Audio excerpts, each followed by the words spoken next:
Good morning. This is Richard Cheng, the host of the Sativa Segment. We are recording episode 17 today.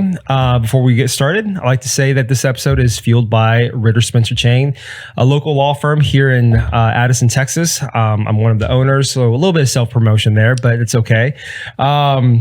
As a one-stop business law firm, we handle a variety of different corporate transactions and litigation matters. If you want to know a little bit more, go to ritterspencercheng.com and you can find out a little bit more about our services. I'd like to get started. Daulton, you're taking the floor today a little bit more. So my co-host, Daulton O'Neill, and his wonderful guest, someone that I grew up kind of knowing through the air. And Don't act like you're younger than me.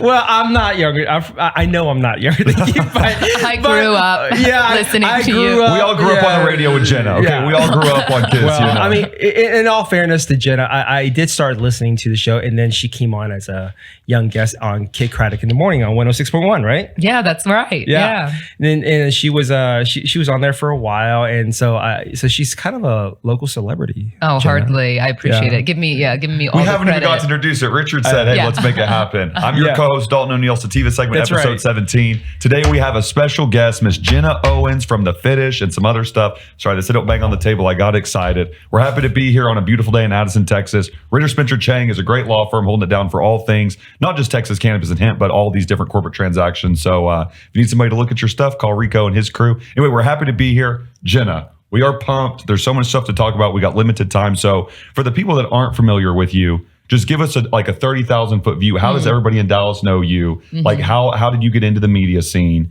And then we'll get into the brands you've got going on. Yeah, sure. So my background was in journalism. So media was my background. That's what I did in college. And then of course, after college, putted around trying to find with that degree, what do you do in journalism? Where? Yeah. I went to Miami University in Ohio. Oh, so I grew up in the Midwest. So I'm actually from the Midwest. I'm not from here. But now I think I have to take a little bit of, ownership of DFW because I've been here for so long. Texan. It's true. I was always a Cowboys fan growing up. My mom's from Dallas originally. So I remember growing up, she's like diehard Cowboys fan, right? Even though I was in Cincinnati with the Bengals. So anyway, I went to Miami University of Ohio, did journalism in college, tried to figure out what I wanted to do with that degree after, had an opportunity to come down to Dallas actually, it was really just taking over for someone on maternity leave at 106.1. I was just dumping commercials, learning how to do that. So it was really just kind of this mundane day to day. And someone was like, "Hey, do you know the Kid Craddock morning show?" I actually didn't. I wasn't that familiar with it because I had grown up in the Midwest, which people kind of balked at. When you grow up here, you're like, "You haven't heard of Kid Craddock?"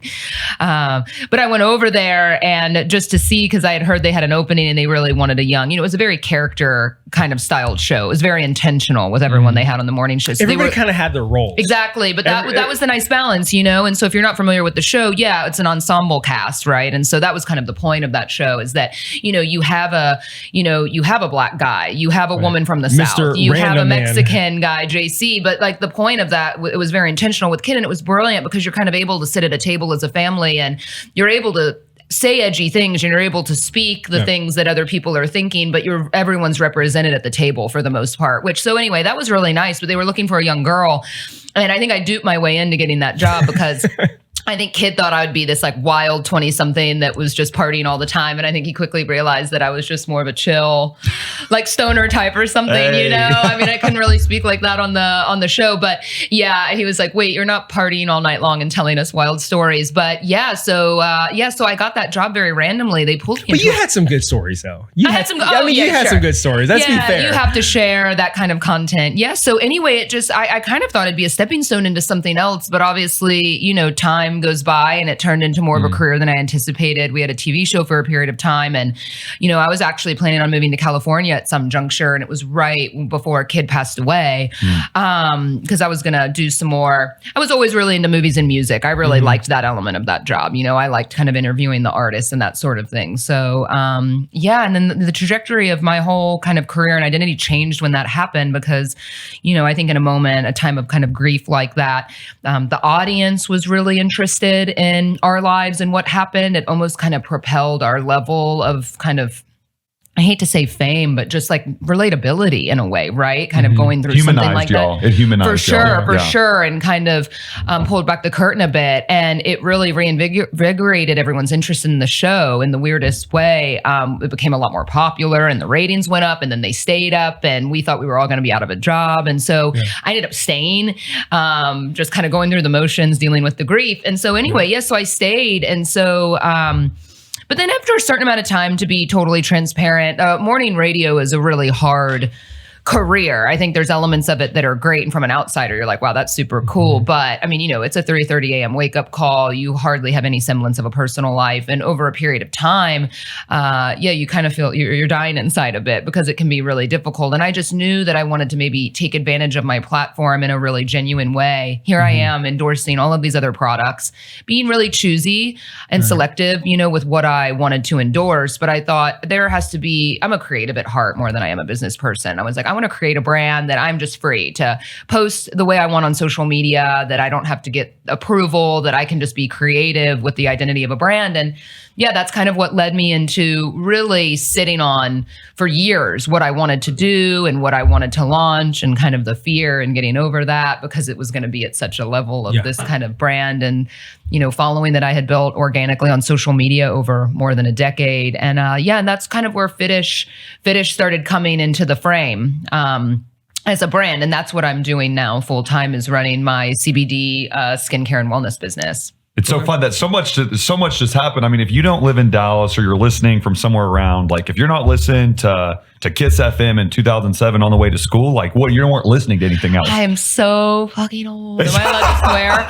Oh my gosh, no, I realized this the other day. And trust me, you can drop F-bombs on your show. Hey, we're out this here, is my show, so you can say whatever you want. I'm so glad. After years on the radio in the morning, it was so nice. I have a podcast now too, and it's so nice to be able to swear and be R-rated. No, I am though. I'm 40 now, and I had a baby, so I'm in a different chapter of my life. But she doesn't look 40. She does have a baby that's a Texan, though. It's the skincare. No, and it's not waking up at 3:30 anymore. Yeah, that's helped. What time did you go to sleep when you had to wake up at 3:30? Not early enough. I mean, it's really hard, and I shouldn't be complaining. Well, because Kid Cudi was expecting her to go out and party all night. Yeah, right. She had to generate all these different stories. For Not the at next a certain point. Yeah, you find a way to speak about your life, and I think that's what's it can be challenging but interesting. And I think you see this a lot with stand-up comedians, which I am not. But the best ones are really taking. It's like a Theo Von, for instance, right? Like I'm sure you're familiar with him. Well, you kind of have a similar haircut.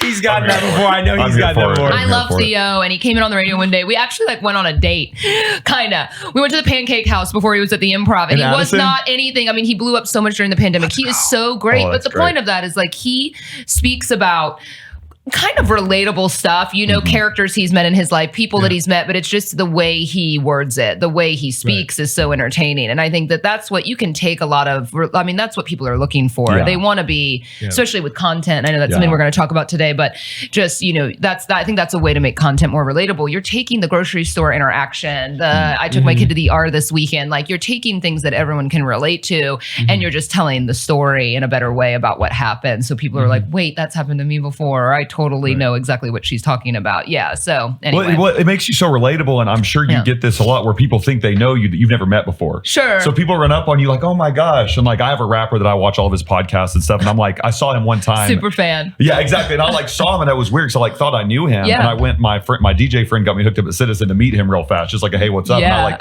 forgot for a second, I don't actually know him. Yeah. But so I'm sure you get that with especially all these women that love your stuff. It's like, how do you deal with people?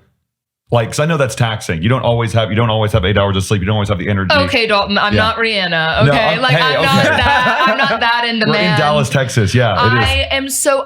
Isn't that just the coolest thing, though? Yeah. And you can only achieve that by. I spoke to people 5 days a week for 4 hours a day about nonsense or vulnerable personal life, whatever it may be, or just bullshit celebrity gossip. But it was people do know me because there's no way you can pretend to be someone else for that period of time. I'm not an actor in a movie reading a script. Like you are yourself for 4 hours every day. And we're talking a lot. We're not just introducing songs and saying, hey, what's up? This was actually like a lot of personality driven content. And you really are interjecting your personal lives into the stream of like radio, airwaves to where you're talking about your dating life. Somebody's talking about their divorce. Somebody's somebody's talking about some Sure. of their business, like Big Out, Really owning a bar hard. or something like that. It's like right? It's before actually time. really hard Yeah. to be that vulnerable, but I have found at the times that I was most in pain or most honest about heartbreak or anything that I'm going through. I mean, I would have days or grief, whatever Right. whatever you're going through.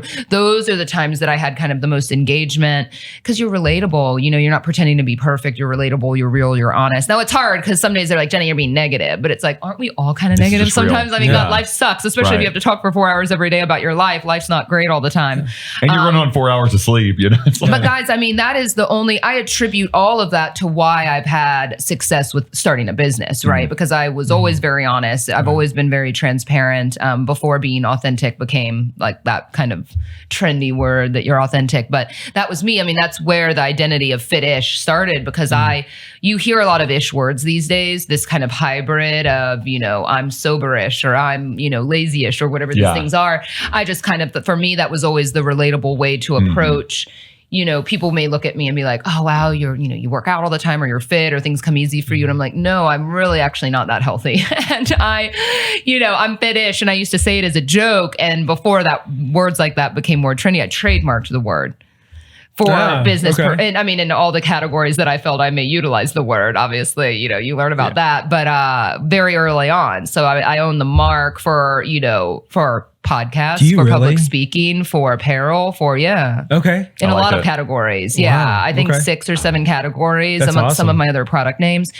Well, sure, because that word started to get used a lot. Now, I Yeah. don't always go after people that are using it on apparel because a lot of people do that Fitish thing and people, followers of the brand send it to me like, look, someone's using this Right. word. So I've learned a lot about the legal world. I'm not always a big fan. I've spent a lot of money on legal stuff. So I think you learn to pick and choose your battles, and especially in the cannabis space, it's pretty wild and it can be difficult. So, anyway, but yeah, that I think kind of the connection with the audience from the radio is why I built that level of trust with an audience that and we were speaking about this before we started the show today. I attribute a lot of that kind of authenticity to why I have a lot of, especially women, purchasing my products that do not ingest marijuana, that have never encountered, that they're very much probably opposed to that. But I saw my role as an opportunity more in a mainstream way to convert because I am such a big proponent of this plant in general and all the different uses of it that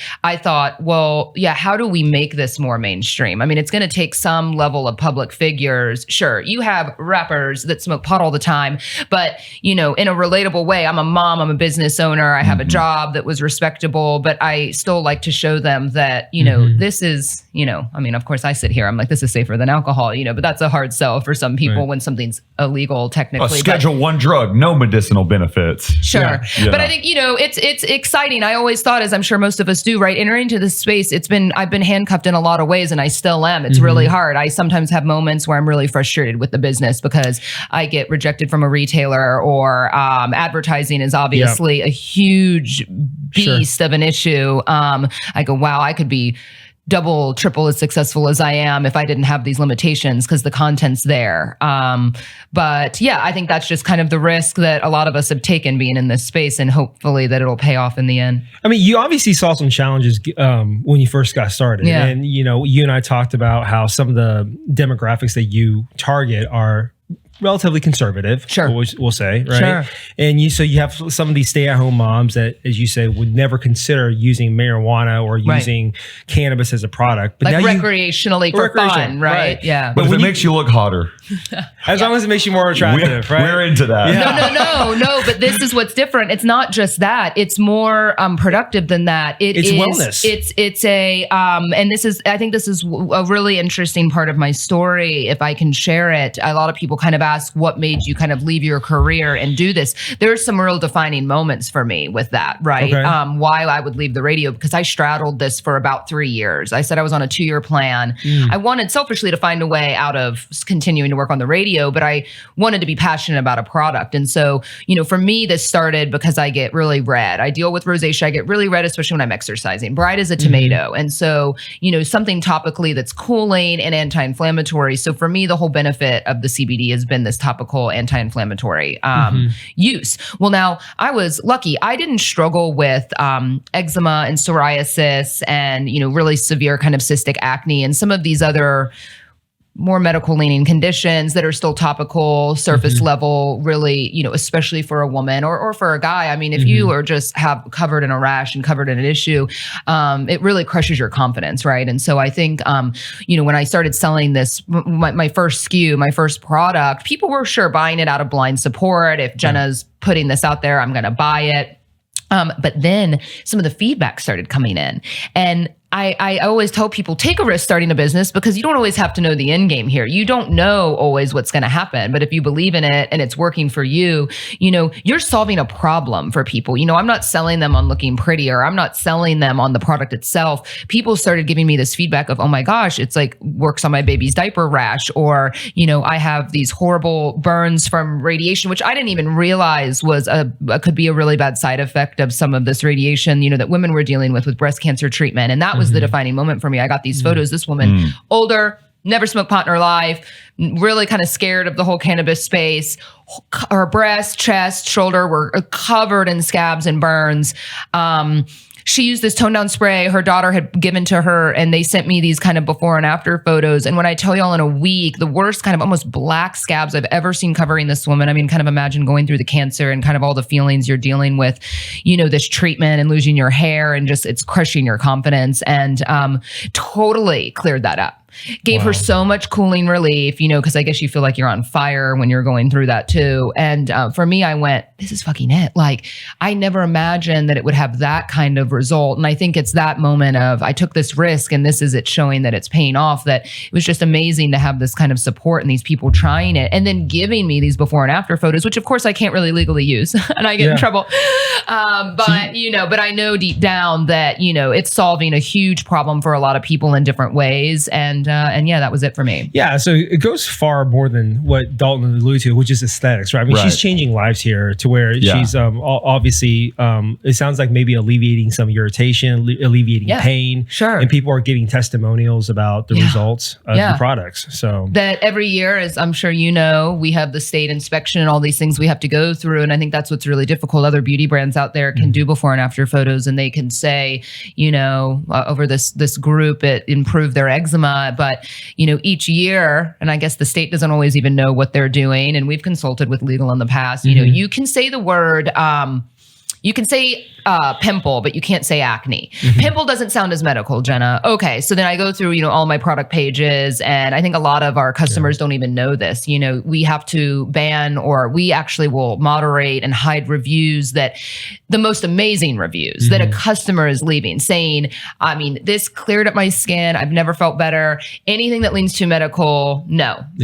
Can't say anti-inflammatory, can't say these things. And so we're constantly kind of cleaning that up. So I have this list. I represent a product that's similar to yours, and they're more medically based CBD products. In fact, they were on my show. I have a list of different conditions, and then I'll have like an alternative language list. Oh my gosh! So I actually have this all mapped out to where for every like medical condition, I already have like pre-scripted. Give us like one example. Yeah, give us one example. Yeah, give us one example here. Instead of saying alleviate stress, right, or something that's that deals with anxiety. Yeah, I may use the words having a soothing feeling, or using alternative words like soothing or calming. I have a great example, because I do this. This is where my journalism degree paid off. So I get real creative with it, which sucks from an SEO perspective. But I'll say chill, angry skin. Because they actually have come back to me recently and said I can't say soothing, and so I'll say chill, angry skin, and now that's not great for SEO, because I don't know who's Googling something to chill my angry skin, but it's at least descriptive enough. In some cases, with like certain words I'll use, it's a balance between what they really want to say versus what is clearly in the red, to where you can't say that. So we have to, sometimes with me and my clients, we have to compromise. And they're like, okay, we're willing to do that, even though it may not be completely compliant, but we're willing to balance the risk with it. Yeah. And of course, I've represented clients with who've received FDA letters, and those are just a pain in the ass. Yeah. So we talked about that last week. Yeah. I know. I think I'm scared. I don't even want to talk about it. I think in 2019 and 2020, I think they issued in excess of 60 FDA warning letters. They're busy. Yeah, and I think they just actually issued one yesterday, or a batch yesterday, on something that's very unusual that I had all these lawyer What? newsletters. Well, it's actually going to the world of psychedelics now. Yeah. Okay. So Well, we're going to get to psychedelics here in a minute. Yeah, let's recap. Finish, Jenna. And real quick, then we'll get to the other thing we want to talk to you about.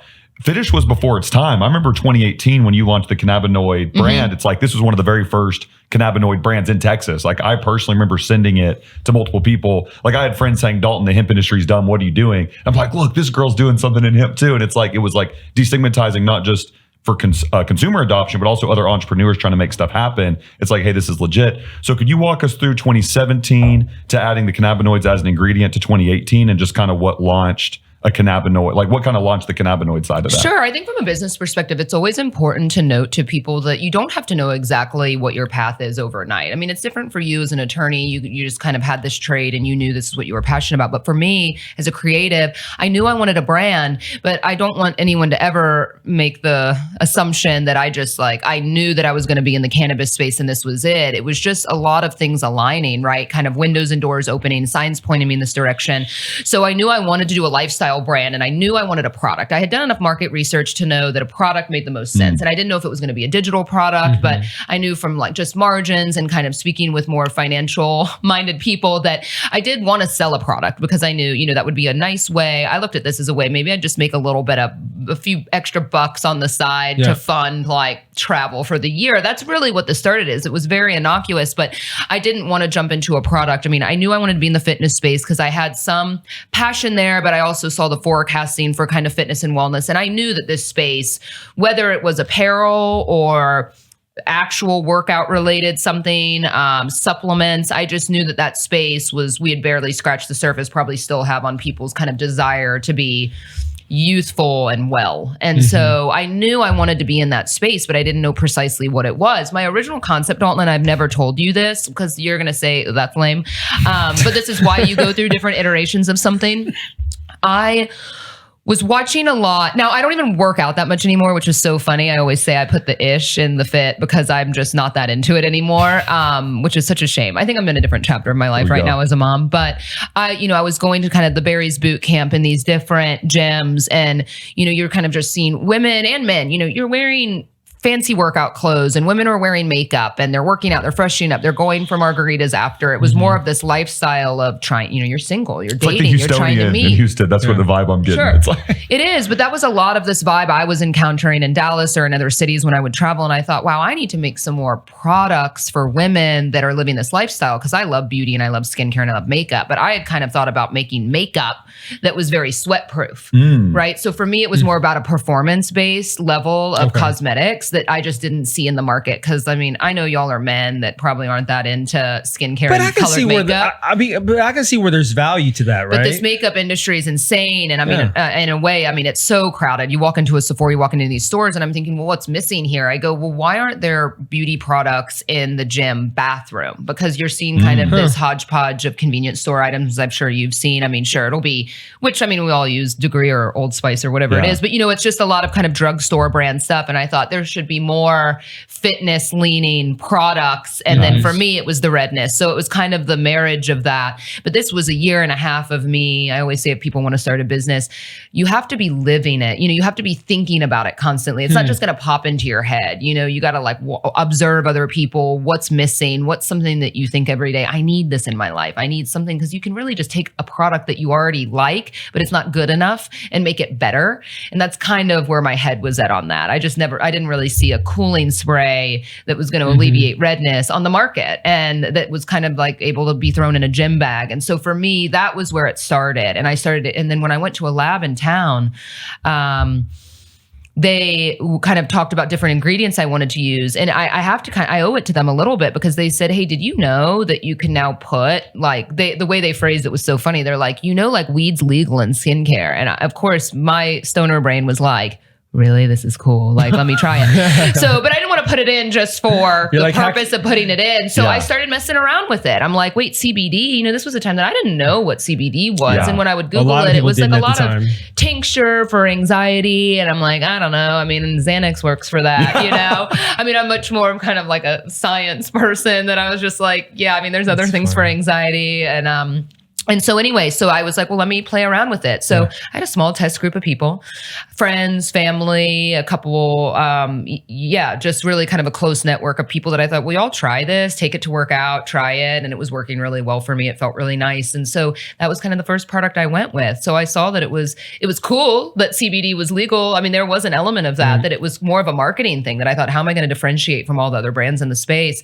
But I just have to attribute all of this to really great timing, that I took my time with it, that also that came through at the right time. I put it in. So it wasn't like I was plotting all along to get into the cannabis space. It just happened. And it was also very organic to who I am as a person. It made sense. I love that. Yeah. And it was good being surrounded by the right people to bring the opportunity. I think to Jenna's point, Richard, you've probably seen it with your clients. Like you start a company to do one thing. Yeah. And now it starts doing something else. Yeah, I mean, I think with a lot of business ventures, you have a vision of what you want, right? And then as it evolves and takes its own course, you figure out how to make it better, how to address different demographics needs, and you're like, oh well, instead of, my vision was this, but it kind of took me down a different path, and which I was going to transition to ask you about your products. Is it now that you've been in it for maybe like 5 years with Fitish, has your products evolved over time based on the needs of your consumers? And you started off with, let's just say Fitish CBD line 1.0. Is there like a 2.0 or 3.0? Absolutely. Tell me about that. The Cybertruck of Fitish. What is it?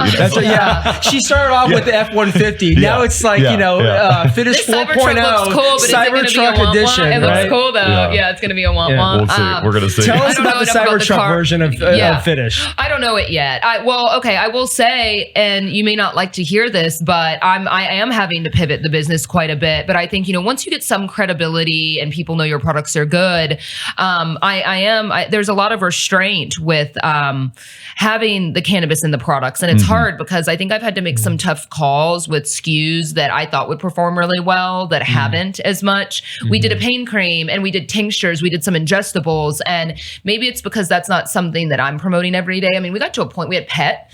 We got to a point that, we had over 20 SKUs and, we grew really quickly with the SKUs because I thought I have this great loyal audience. They want more.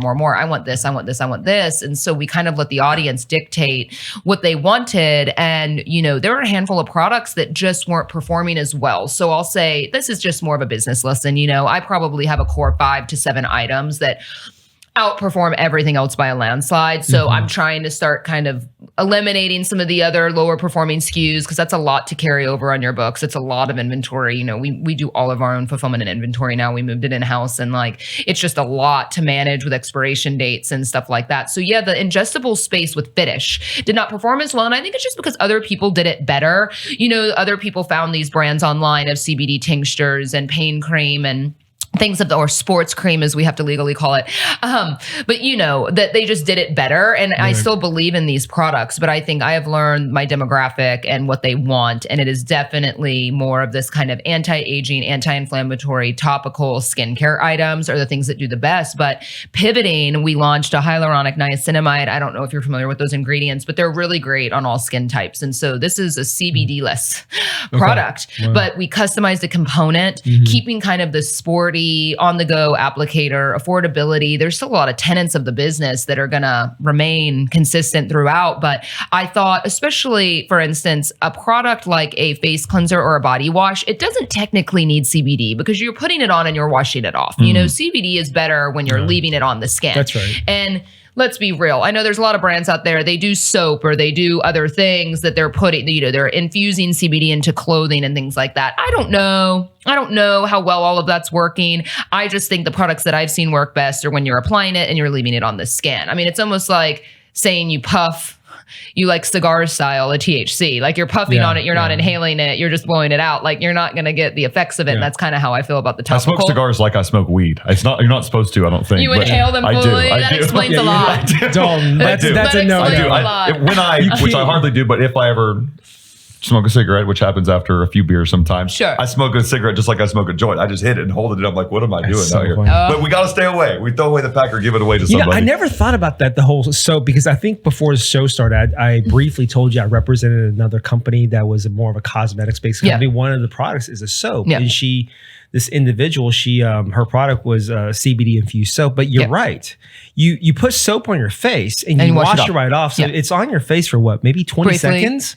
And so how are you really going to get the effects of the CBD on your face? Well, I guess in my thing, and I have a dry shampoo, for instance, which I know y'all wouldn't use, but with this massive amount of hair I have and just sweating and working out, I mean, it looks great in real life, people. No. You can see it. It's real. I got a great view out of it. But like dry shampoo is a dry powdered product. It, is not going to work with CBD. You're not just going to put the powdered version of, whatever, of a broad spectrum or something on, it's just not going to work. Like water activated is really more necessary. And so, I've tried to make some decisions like that. Like, well, if I could have 3 to 5 SKUs, I know I can compete with other beauty brands now. I know I have good, it's nice packaging, quality products, and a moderate price point. I mean, I wish it could be cheaper, honestly. I'd prefer to be more mass appeal. The more I learn about everything, it's just hard as a small business with the margins people don't understand that, if you're not, selling millions and millions of units, like it's hard to charge $8. How many employees do you have at your company? Well, that's a whole nother conversation about running a business. No, I mean, I'll answer it, but I think you'd be surprised. I mean, I contract most positions now. I've learned that I don't do a lot of full-time. I have, I think 2 full-time, kind of salaried employees, and everyone else is contracted, even my CFO. So they're relatively full-time, fulfillment and all of that, but they're all contracted, and 7. Okay, so 7 workers. 7. And so you got 7 mouths to feed. You have overhead with your products, with your equipment, and everything else. So I mean, you have to make your margins, right? So, what type of market studies did you have to do in order to say, hey, listen, these are the products we have to do. This is the pricing point. Tell me a little bit about the market studies that you had to do before you start launching. None. I just analyzed I analyzed my social media demographics really thoroughly because I knew that my original customer was going to become from my social. So 92 currently, as of this last week, 92% of our sales are literally coming from Instagram. That's so interesting because 15 years ago, people have never thought about using social media as an outlet to do not only market studies, but obviously as a venue to sell your products, right? And then of course, social media, Instagram it's so powerful, and we can make fun of it all we want. Changes so much. When you're trying to sell an event or you're trying to get to a decision maker, and you can message Instagram account to Instagram, but if you message HEB and they message back, it's like HEB trusts somebody with that password that they're gonna figure it out. And that's just one example I have. It's amazing and terrible as you would expect because, I get blown up on, all hours of the day on my personal social, or my bottle broke, or my sprayer's not working, or, a customer service issue that I screenshot and send to someone, or, we have a process for that. But I will never hate on it because this is why I have a successful business. And yes, a lot of it comes through social media and they ask a lot about products there, but this is such a great way as a consumer to have access. And I think that, I think that's what consumers these days want. They want to know who the face is behind the brand. They don't want to know that a beauty brand's being run by some billionaire old man. They want to know that it's maybe a female founder that started it, and she tells the story about her struggles with the business and what's going on. And this Banks thing, right? If that was just some. Well, the thing is, what differentiates her is that she has her own testimonials, right? You said that you had red skin or that you had certain conditions when you worked out, right? And that was kind of the driving force for you to launch some of this stuff.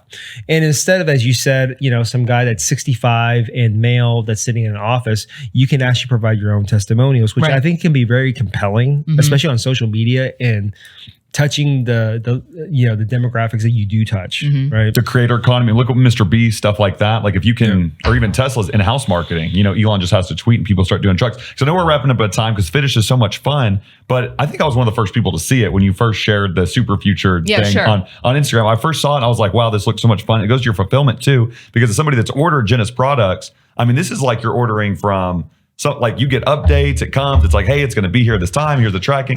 I mean, it got to my house exactly when it said it was. So A+ on your fulfillment. But tell us about Superfutured a little bit. I just saw it because it was in your Instagram bio, speaking on the Instagram. I was like, oh, this looks interesting and funky. And it was like a space and time warp zone. So just tell us a little bit about the Superfutured. I know it's still a new thing. And kind of what made you want to start that? Yeah, so I just think that, and kind of speaking about psychedelics, I don't even have a lot of experience in that space. I'm not sitting here every day microdosing psilocybin, but I would like to. I just, I'm not doing that every day, but I do understand there's a super functional purpose for this. And I think it's, I think it's going to be really interesting to see where that space takes us in general. And I guess the point of everything that I do is I'm all for just people healing. You know, I want people to feel good about themselves, about their skin.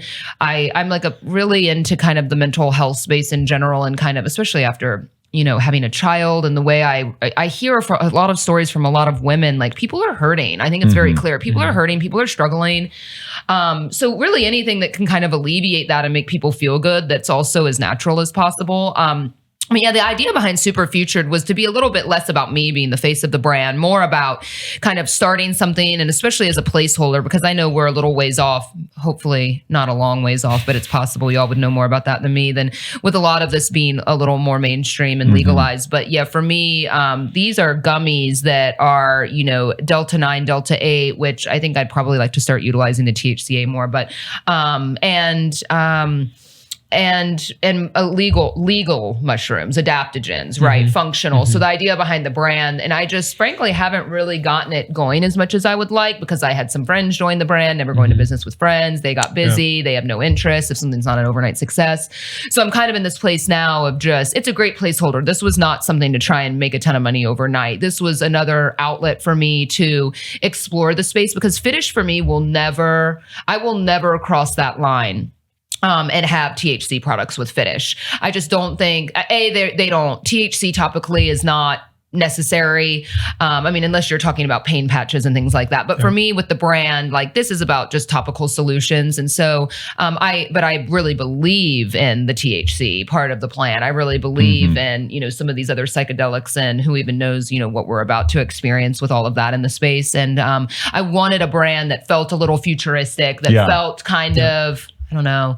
It's so funny. I've never been that into space movies, but I just had this feeling from a creative standpoint of like, God, I want to use AI for a lot of the content creation. And I just want to feel very futuristic about, you know, just feeling better, and in a way that's not super spooky space, but, you know, in a way that's just futuristic feeling. So I can have a brand that's open to what is ingredients happen overnight, and new ingredients. I mean, I think that's what's so exciting about this space in general, whether it is the cannabis space or you know, psychedelics. Alternative products. Sure. We talk about all the time. Just so that's what we actually call our practice at my law firm, is the alternative substances practice. Okay, I like that. So we cover, and that's a new thing. It's like a new. Yeah, and the reason why is because in the last couple of years, I've represented a couple of private equity groups and other groups that's launched ketamine clinics. So ketamine has been kind of a, you know, now the market's kind of doing this in terms of getting access to dry powder and capital, but you know,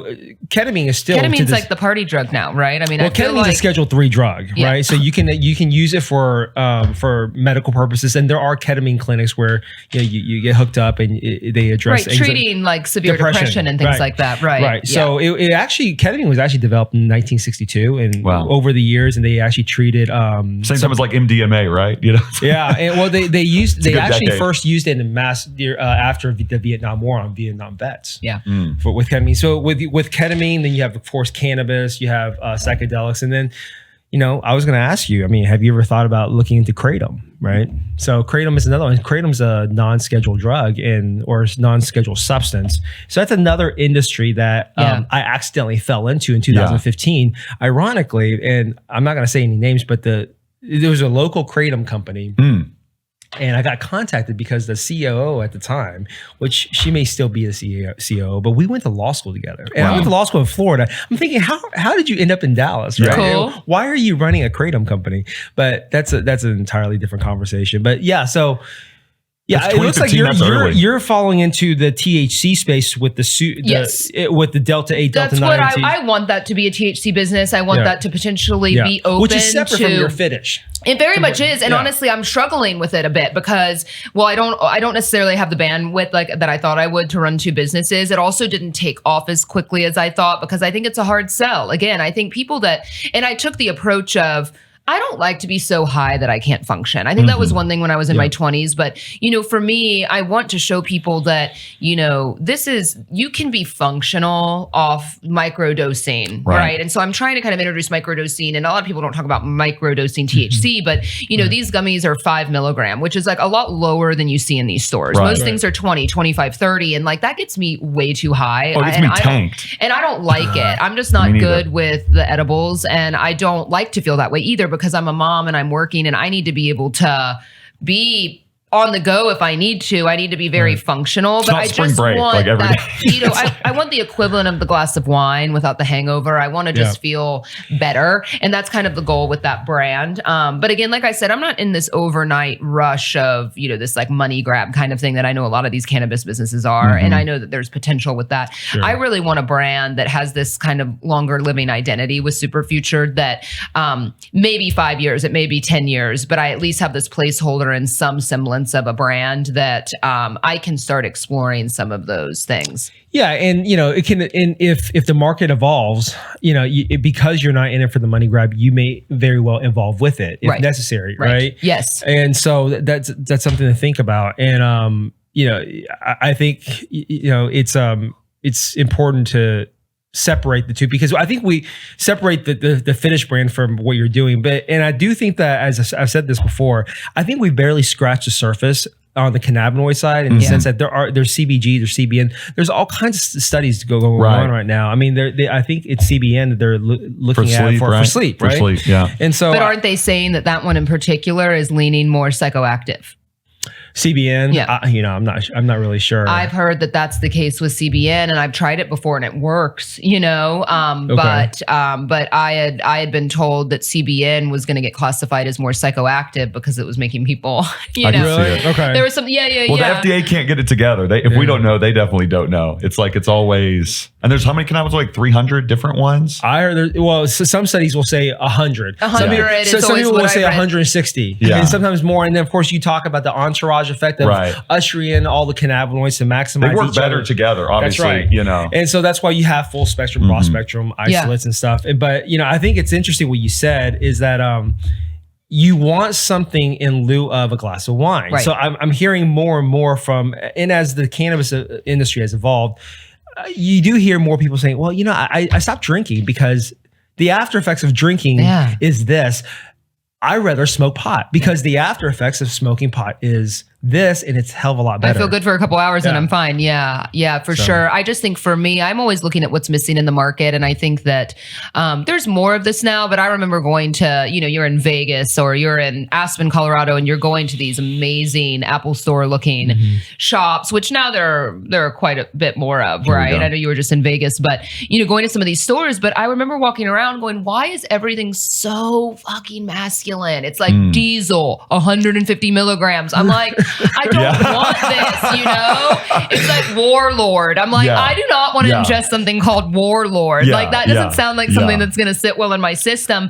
Yet I don't want something that's so uber feminine, that's all covered in flowers and all of this, because that's not my aesthetic either. I just want to be on the side of how do I make something more mass appeal that it works, but it's mild. I just want to approach, whether it's a guy too, but just, probably more females with my audience that, they want a mom, they want a mom, they want to function. They don't, because I think you see, and what I see with a lot of women, especially women that are kind of stay-at-home moms, it's really hard to function. And so this is why you have this whole epidemic of women that are just like popping Adderall and Xanax and having their glass of wine at 3 o'clock in the afternoon or a whole bottle of wine. And I get it, because momming and working is really fucking hard and can be really mind-numbing sometimes. But it's really hard. Because you're never completely off the clock. I'm a better parent with some cannabis in my life, because I will sit and play with my child for hours and have the best time, and he's not in danger of anything. And so I just try and tell women that like, this is okay, and I want to, but it's hard, it's hard to convince people that are scared of a substance, and you don't ever want to push or, kind of feel like you're peer pressuring someone into that. I can only kind of share my experience and what it's done for me and my mental health and my wellness and hope that converts them at some point, because I'm such a proponent of the space. And I mean, you're doing the Lord's work out here, right? Like, that's right. We stomp I around. know. I feel like I need to be doing more, going and, we'll get you to testify at the Capitol next session. Testifying at the Capitol. Yeah, I need to do Can that. we do that 2025 with Jenna, Rico? Absolutely. I think so. You got to talk on behalf of all the women and the moms. I love your middle of the approach effect, and also on the business side. I know we got to wrap up here in a second. And I'll say this: I love having her on here to talk about the stay-at-home mom demographic, because I don't think I've had an episode that's really that have had a guest to touch on that demographic, which obviously you are, and I think it's very well. Women like cannabis too. The last thing, I mean, if you do a 50 milligram gummy, you eat one of those, it's done. It's from a business perspective. Also, if you just are selling 50 milligrams, it's one and done. But if you sell, you could sell 10 fives. And I like the 2.5 milligrams. Really? I mean, just because I can undo it. I can undo it. I can always take more. It's kind of like clothes when, you can always put more clothes on, but you can't take more clothes off when it's hot and cold. Dalton wants to be high and functional at the same 100%. time. Same, but this is 100%. why I need to recruit him to help me with Superfutured. Good things coming for Dalton and Jenna here. That's right. Yeah, you can always take more. You can never take less. Exactly. Right? That's always the motto with That's that. right. Exactly. Yeah, if you take more, then you're kind of screwed, right? Yeah. If you don't take enough, you can always up your ante. There are products that people are creating to like undo your highness, but it's like, what are we doing at this point? Just don't do that to yourself to begin with. I thought everyone knew, like, eat some sugar. Do we not know sugar. that? We do that a little bit. Yeah, Or and that's smell coffee. not in the munchies way, but in the blood sugar regulation way. Or a bunch of CBD. There's studies showing if you take a bunch of just CBD isolate, it like blocks up your receptors. Really? I mean, I don't know. It's human physiology. It's just, none of us are specialists. But I will say, what's interesting, I know we need to wrap up, is that my partner, who I had a child with, he is from Mexico City. And, a stereotype there that actually kind of rings true is like they love tequila. Like, he used to be such a big drinker to the point that every night, a couple glasses of wine. And I think, parenting obviously changes you becoming a parent, just kind of your desire to be healthier, your desire to feel better and be a better kind of present and hands-on parent. But he doesn't drink like at all anymore. I mean, maybe every now and then, at a work event or something. But I mean, he used to be kind of a daily drinker, which for me is so foreign because that's just not who I am. I would drink to get drunk on vacation or at a dinner, but I just was never really the daily kind of drinker. It's just not my vibe. And so once I kind of started introducing him to this, and I always feel so successful when I've converted a drinker to a pot ingester, because I'm like, our relationship's better. We don't fight. We don't argue at night. We're chill. We want to watch Netflix and parent and hang out. And I just think it's just been so nice from the day-to-day perspective for him. That's great. I feel like it's such a win, you know? Rubberhead said he's a better dad, when he smokes. He was drinking. He's a veteran. He drinks all the time. He said he was not a great dad. He started smoking, and now he's a great dad. Loves baseball games. It's like, anyway, it's great. He's probably high all the baseball. He's probably high right now. Sure. Somebody call Rubberhead. But are you a better person? This world is a tough place to navigate totally straight and sober with a lot of thoughts. Yeah. So I have two questions, and then we'll wrap up. Right. One, what do you, just in a one or two sentence statement or statements, how do you see the industry or the cosmetics CBD industry evolve in the next couple of years? I hope. It's hard to say because I don't know as much as you know, and I have a feeling the reason we're so prohibited from certain things is because of the money that's made off of pharmaceuticals. And so I think that's the issue here, right? That's probably the deeper underlying issue, right? And that's way beyond my kind of scope of knowledge, but that's the only thing that makes sense at this point. Cannabis is so, medicinally real that there's no other reason why FDA wouldn't do this unless it was pharmaceutical companies stopping it, with all the money they have. So there's that element that makes me then say what I'm going to say, but I can't know for certain. But my prediction is that, to me, CBD at least, right? Because that's what I'm more familiar with. CBD being non-psychoactive. CBD to me is like the aloe plant times 100. That's how I feel about CBD. I would really like to think and predict that, I don't know if it's 3 years or 5 years or longer than that, but I I think that this will be an ingredient that's in a lot of products and it's not Love even it. referenced. You know Love what I it. mean? At some juncture that CBD is just going to be a given, like putting aloe or eucalyptus or another plant that has some sort of soothing effect. That's just going to be in a lot of products. You know, colloidal oatmeal is something that's in a lot of these over-the-counter products, like a cortisone or whatever it is for treating skin issues. I would like to think that CBD is going to be that in products. You know, THC, I think, is still a different play and a different story with ingestibles. Anything that's to be ingested too has a lot higher of a threshold of kind of issues and regulatory. But topically, yeah, I think it's just going to become a run of the mill. In 5 years, we're going to look at stuff in the grocery store and be like, oh, this is like oatmeal and CBD and I take a bath with it. Right. Yeah, that's my hope. And that's how that's what I think. I got a story to tell you offline. I can't tell you. Yeah. I can't tell the story. That's no fun for the listener. It's. I think I might have texted you about it. It's the special project that came across my desk earlier. You have to tell her right when we wrap here. Well, I can't say it on there. But the second question is, when you worked on Kid Craddock, how did Al get his name, Random Man? I got to hear this. Well, the name it preceded me by many years. You know, I mean, he had probably been there, I think, for 15 or 20 years before I joined the show. But Random Man is because it was... He would say random stuff. Sure. So it would be in this moment and we're talking about a real... We're all focused on the same thing. And he would just randomly, exactly that, interject and just be like, I went out with this girl last night.